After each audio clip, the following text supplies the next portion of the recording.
The carcass of an 8-ton gray whale had washed up on a beach near Florence, and someone at ODOT had a brilliant idea. Hey, why don't we just blow it up? Big mistake.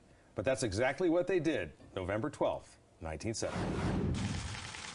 It had to be said, the Oregon State Highway Division not only had a whale of a problem on its hands, it had a stinking whale of a problem. What to do with one 45-foot, 8-ton whale dead on arrival on the beach near Florence. The hope was that the long-dead Pacific gray whale would be almost disintegrated by the blast, and that any small pieces still around after the explosion would be taken care of by seagulls and other scavengers. As everything was being made ready, we asked George Thornton, the highway engineer in charge of the project, for his final observation.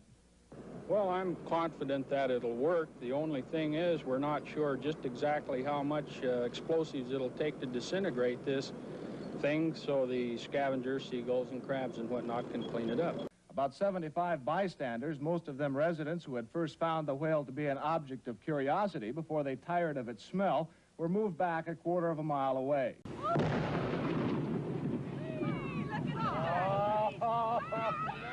That's absurd. All right, Fred, you can take your hands out of your ears. Here comes pieces of mine.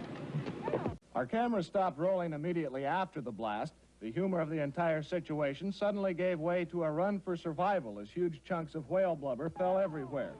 Pieces of meat passed high over our heads while others were falling at our feet. The dunes were rapidly evacuated as spectators escaped both the falling debris and the overwhelming smell. A parked car over a quarter of a mile from the blast site was the target of one large chunk.